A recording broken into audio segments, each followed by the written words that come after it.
I've had a note to myself about the law of least action in the mix of things for a while. And I first heard about that in a talk by Peter Russell, not Russell Peters, but Peter Russell, who I believe is some kind of physicist, and he studies consciousness. And his talk called The Primacy of Consciousness, which you can watch on sprword.com, is really good. And he talks about the law of least action. And I don't remember what that is exactly, but I just saw now that in an extrapolation to mental health, it seems like the law of least action has something to do with ending one's life. So it takes the least amount of action to just end one's life and to not have to act ever again, not have to do anything ever again, and to take the fastest action, the least action to end this suffering.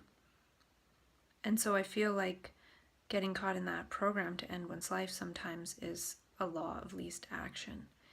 And how can one not be caught in those memes that makes one feel like one needs to act that out and end this existence? And could there be another least action, which is when one can perceive something and understand it and create more information and energy, so much more energy, to the powers of 10 more energy. When one can really perceive and understand something, consciousness can access. So one then has a lot of energy, and so one can do a lot with that energy. So then one wouldn't fall into that vortex of the law of least action of consciousness, which might end the conscious existence of a particular organism. And I don't know if that makes any sense or if it matters, but I just saw that now. I feel like I should stop talking, but I'm going to keep going for a while. Maybe I'll just read. Work is force times mass times distance. The force is the energy of thought, or the energy of the infinity of the moment. The force of the moment. The moment, it's when we meet the moment and say, instead of having an immediate answer of words intersecting the moment. It feels like bipolar when the process is still being processed by the ego, or within the ego framework of right, wrong, good, bad, reward, punishment, and the past. When we disidentify from that, it becomes a choiceless richness. We're overlaying the choice of good and bad over it. The right values can emerge instead of what our conditioned programs call right and wrong. All this takes attention. If we aren't attending, the ego will classify it with its binary code. Choicelessness is a quantum code that decodes the unknown possibilities. And it's really about seeing the subtle. Words make things manifest, they make things things. But if we don't have those words interrupting things, then energy can speak to us and speak through us, and our perception of an energetic field will create the words in us to speak. And I wonder if the brain spaceship is trying to change. So can it go from the ego ship to the we-go ship? If new structures evolved in the past, maybe new structures are trying to evolve now. I am the situation. We situate each other when our energies meet, and we might think, I don't like how a certain person situates us. I don't like how that person situates my experience. And I don't like how the mental health system situates my experience. When thought is going on, it creates the impression that there is a tension, that the one attending to it is the ego. This is a mirage. Thought creates the ego by dividing itself into thinker and thought. So it creates a mirage of the attender, of something attending to thought. But it's really thought undergoing some kind of fission reaction. It's splitting. It's splitting the structure of thought, which is just language, into subject and object. And it's interesting that we speak in terms of subject and object. So I think there's something in the way that we actually speak that creates this feeling of division. And it's this thought fission that's separating thought into thinker and thought. And the thinker is sort of appearing as attending to the thought, but it's really just that thought split into subject and object. And a thought is usually in the frame of subject and object because that's how we speak. So it's like this language has taken us over, but it's because we're not perceiving in the moment and speaking as the moment, which creates a different language that isn't divided into subject and object. The trouble is, though, when interacting with beings that see things in this way, there's still this energy that wants to remove itself from that situation, and that can seem like I don't like this situation, but it's like Gaia moving away from these false structures and moving more towards something that is more life affirming. It's not a matter of figuring out what a beautiful life looks like, but the way life is looked at as beauty. So if we are as beauty, how we look at life is a beautiful life. Can we look from beauty as beauty? And I feel like there's a domain of meaning beyond right and wrong. It's wondering. So I feel like there's actually a wonderer there. When we're in this state of wondering, that other energy speaks to us and speaks through us. And it's beyond right and wrong because that is in the domain of programs. Good is different than right and wrong, and good isn't a program. So I can see it's really important to abide in the wonderer and asking questions, and not even actually overtly asking questions or asking questions within oneself, but just having a brain that is in the state of questioning, of inquiring, without actually asking a question.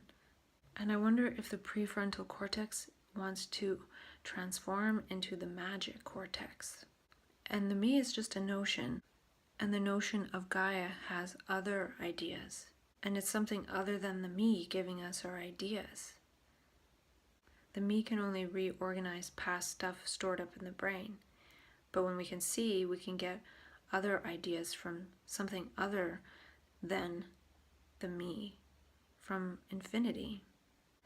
And walking needs no skill, but if we want to learn gymnastics, we have to put a lot of energy and attention there. And map consciousness is like learning gymnastics without having a choice. It's like having to walk a tightrope for the first time and master it on the first try. And it's a new way to move in consciousness.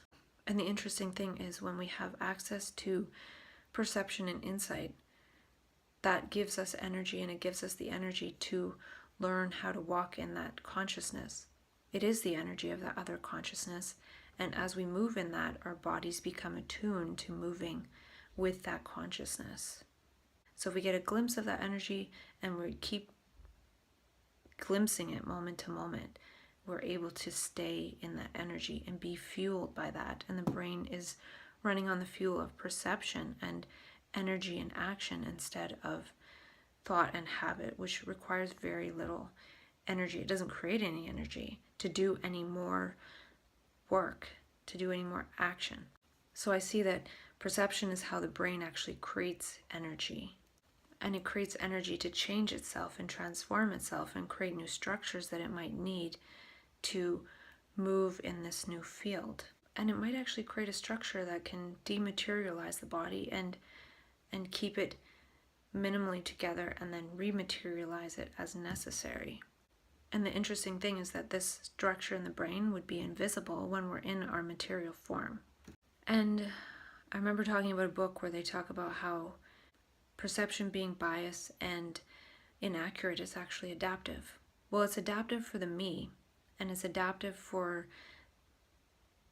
saving energy by operating based on habits and just doing the same thing over and over again. But there's no creation in that, and there can't be because there's no energy to create anything else, because we haven't seen anything else to have the energy to even have an insight into what else we could create, which could be as simple as a different gesture or a small action. And map is a recalibration of these inaccuracies to perceive with Gaia and move with Gaia, which takes a lot of energy, but perceiving with Gaia gives us the understanding to, which creates that energy and allows us to move in that energy. So the energy, the perception creates the energy, which creates the brain, which creates the gestures, which helps us to continue to move in that field. And they talk about these perceptual biases being adaptive for the me. It keeps us separate individuals, but right now Gaia actually needs accurate perceptions in order to preserve Gaia. So I think there's this shift moving towards actually perceiving Gaia, because that's what the whole cosmos needs, the whole earth. And I wonder if it's an anabolic process in the brain, this perception and insight and energy and action. And it's actually anabolism of a new world, not just well, it's actually, that world is already there. It's allowing the brain to create the structures to be able to perceive it and move in it, which could just be as simple as changing a lifestyle to include more nature, or more extreme things for some people. And I feel like actually the perception and understanding of nature helps to allow nature to grow, in that if we understand it, we're not going to bother it, or we're going to steward it, or even just the perception of it. It might actually have some understanding that we're seeing it and perceiving it and listening to it just by looking at it, because it doesn't talk, but we can listen to nature by looking at it and then understanding it, and it will tell us to stay away or to do something or what to do. And that's what Gaia needs right now. And I was thinking about how the movement of a fetus isn't necessarily coherent. They're not walking, they're not doing anything, but it actually makes for later coherence. So some of these things that we experience in map consciousness might actually not seem very coherent, but they might actually be sort of like movements of the fetus, actions that actually lead to greater coherence later. And I see map in this way, but it's never explored in this way. It's never explored sort of like this fetal state in a way.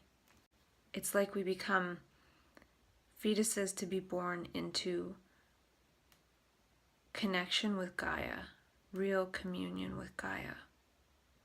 And in that womb, we're sort of thrashing around and not really knowing what we're doing, but it's actually preparing us to walk in that world of Gaia. And drugging us in this state is like paralyzing a fetus from the neck down and never allowing for those chaotic movements that later provide for its ability to walk coherently when it is born from the medium of the womb to the medium of the world. And if it gets paralyzed from the neck down, it's not going to actually be able to kick, and it won't grow straight bones. So if we're not able to do this process of sort of kicking and screaming and thrashing through that, then we're not actually growing the right structures in the brain and in our body and in our muscles and our energy in order to be able to walk in that world. And it's keeping us paralyzed and in this world of the collective that at some point is going to implode upon itself. And I was thinking about somebody who gave a talk and said 75% of fetuses, I guess, die within 8 weeks of conception. So they're edited out. 75% die within 8 weeks of conception. And so they were talking about it in evolutionary terms, like a lot of those things are edited out. And I wonder if those things aren't needed, or there's just a lot of things that can go wrong when it's first developing and it doesn't work. So only a quarter make it past 8 weeks. And then there's still a lot of things that can go wrong after that. But I was thinking about how children who end up on the autism spectrum, they don't get edited out. They make it past the 8 weeks. They make it to life. They make it to 2 years a lot of times before we even know that anything is wrong. So to me, it feels like it has some kind of evolutionary significance in some way. And maybe it's not even genetic because it's not being edited out as genetically bad. Maybe it is mimetically good, or it's going to make us really look at consciousness and the self and what it all really means. And can we really love and care for these innocent children? And also, the egg portion of the children that are being born now was actually present when that child's mother was born. So, say 20, 30 years ago. So this epidemic that's happening actually had the potentiality in the genetics of the mom, if it is anything to do with the maternal line, because the mom was already born 20 or 30 years ago before the baby was born. So that being said, it could be something, if it is genetic, to actually do with the male sperm, because that is more of a now thing. Men don't have all their sperm when they're born, but women have all their eggs. So it's something to do with sperm, which could be said something to do with masculine energy. When you look up masculine energy, you look at masculine traits, and these are all the traits that are augmented in the ego. So symbolically, I still feel like it has something a lot to do with the ego and words and how language is used, and subject-object verbs and subject-object formation of sentences, which children with autism have trouble with. All these structures of languages, which are the structure of language that is destroying us as a humanity. So there's something there. It's like there's some kind of signal in maybe the sperm that's signaling it's time to change the way we experience the self, and change the way we use language, and change the way we acquire language, and change what meanings mean and how we see what meanings mean. And I feel these sensitive children can see the meanings of society as they're growing up, and then something is triggered that they can't participate with that because we just can't do this anymore. We can't see ourselves as separate. And how will we do that when the words we're using perpetuates this separation? Well, we can create children that can't pick up words the same way. It's really messed up, but yeah, I don't know. So I feel like there's some kind of perception and language theory of autism more to do with the morphic field and the morphomimetic field and epigenetics and epigesturetics. And as we have more loving gestures towards these children and allow them to really move in a different field of reality, maybe we'll be able to meet them again and be able to communicate. But we have just as much to learn from them and the way their brains are operating as we're trying to make them learn from us. And I'm not an expert on this stuff. It's just, I feel like I'm just a human brain talking.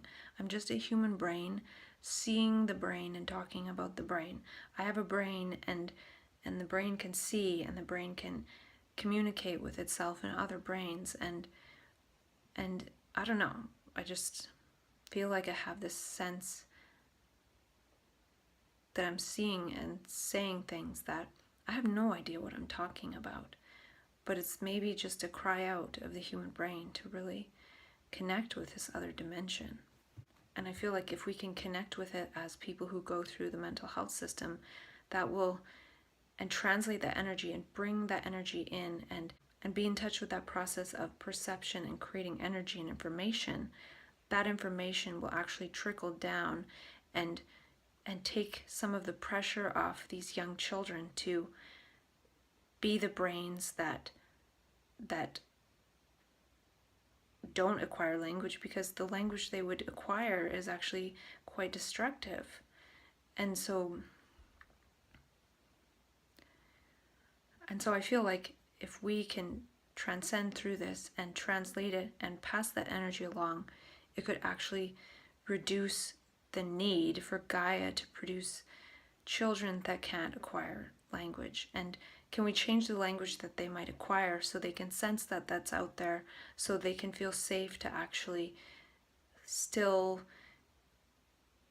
develop in a way to communicate with parents? And I have a few more points, and my buttocks is really hurting from this chair, but we'll see if I can get through it. Behind the meaning-making process is seeing in the moment.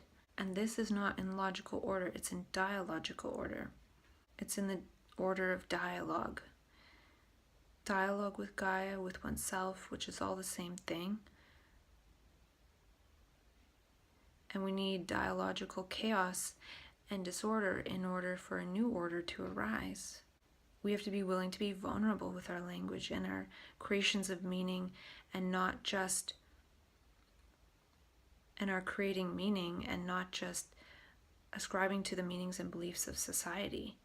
That's not a creative process, that's a conforming process. Yet we're all afraid of each other, yet we all want to be creative in different ways. And being creative implies stepping out of conformity, at least within oneself, conforming to a pattern.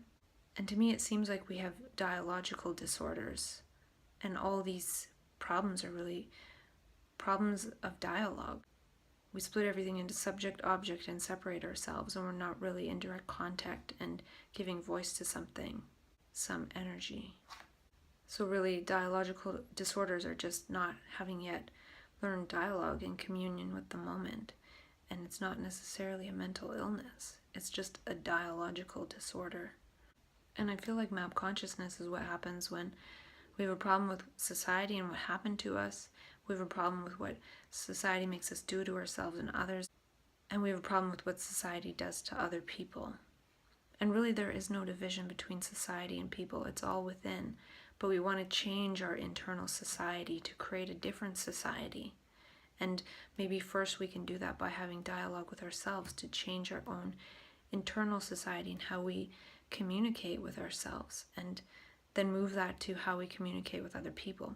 If we can't communicate with ourselves, how can we communicate with other people? And it starts to feel like the universe and Gaia is my body, and we start expanding the maps in our brain of what we consider to be ourselves. And I think that's what happens in map consciousness. There's this expansion of what we consider to be ourselves. And so our brain can really understand so much more, and it's so much more information, but it's trying to give us that information, even if it's just temporary, to have that lightly mapped in the brain so we can act more adequately even when we're no longer in that state. So it's expanding the body map and what is mine. And really it's all mine. This whole experience of me sitting here, this is only my experience, and all of it is my responsibility, from the smallest energy in my body expanding all the way outward. It's all implied in each other. And if it's all implied in each other, if we change the smallest energy in our body, that's going to change everything outward. And the outward is what we all share. It's our shared body. And if we can change that, then we all start acting just a little bit differently, and then something else gets created. And I feel like we're growing beyond storytellers. The stories disappear in Alzheimer's.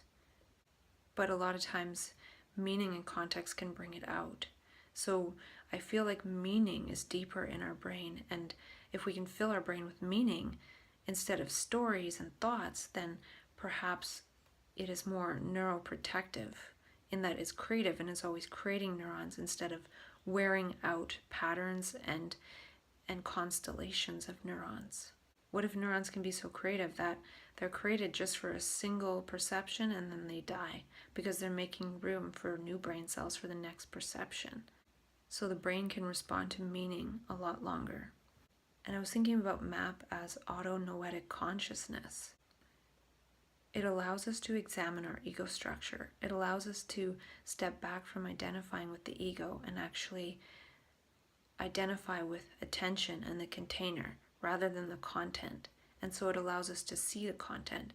So I feel like it's really meant to be a hyper learning experience and really learn about the structures a lot faster than if we were actually identified with the structures. And learn as much as we can before we merge with it again. And when we're more identified with some of these patterns of the ego, because they're really reinforced by society, so it's pretty difficult to suspend those and destroy those indefinitely. But when we're in that, we can sort of harvest, practice, and body to break it down consciously, even though we're more identified with it because we're constantly having it reinforced by society. And that's what happens in map consciousness. We're in this space of identifying with attention and not actually responding as much to the structures of society. We're doing our own thing. We're doing whatever the moment demands. But that only can happen for so long. And then the process of coming back to so-called regular consciousness, that's the process that really shows us the structures.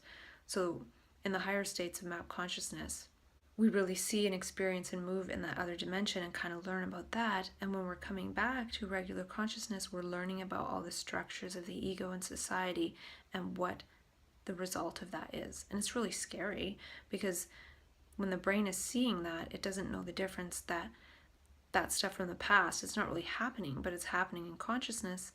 And the brain and body doesn't know the difference of it happening in consciousness and happening to the body. The body kind of knows, so maybe that's important to really realize that one's body is safe and keep one's body safe. And so the body knows it's kind of safe, and the consciousness can kind of do its thing and show us the movie that we need to see in order to work towards not participating in anything like that anymore, because we see how damaging and detrimental it is. And I was thinking if precognition or cognition can go to map cognition, or map perception, perception of the map, or being identified with attention and attending to attention in order to make the map instead of being lost in the map, instead of being identified with the map that's already made. It's a state where we can start making a new map, and that requires map perception. And I remember reading that the brain fills in something like 50% with pattern recognition. But if that pattern recognition is recognizing the old pattern of society that we no longer want to participate, well, now we have this 50% that can actually be a creative space in the brain to fill in what we see as possible instead of the patterns that we always recognize. And when the brain is based on precognition and cognition, it's filling it in with what it recognizes, filling the pattern with what is recognized from the past. But when we're in possibility, I think this 50% opens up to that possibility. And so we have 50% more creative capacity in terms of what the brain is showing us. And we have a lot more access to energy. And I feel like mania is sort of a state of repertonization. It's making other things pertinent, other energies, other flows. And that was a lot of talking to myself, and I'm kind of surprised that I was able to kind of get into that last bit, because that was all really old stuff that I'd sort of been neglecting at the bottom of my notepad in my computer. And yet I found a lot in that, and it seemed to kind of flow. So that was good, and I'm surprised. And that kind of closes what I want to say about all that. And then I will read those documents maybe tomorrow, because now I have a lot of editing to do. But what really matters after all of this self-dialogue, I feel like, is laughter. So I hope after reading these next documents, can I laugh again? Can I create laughter? Can I have insights that create laughter? So I'm actually going to put that as a reminder in my iPhone calendar. Laughter. And maybe that's where Patch Adams comes in.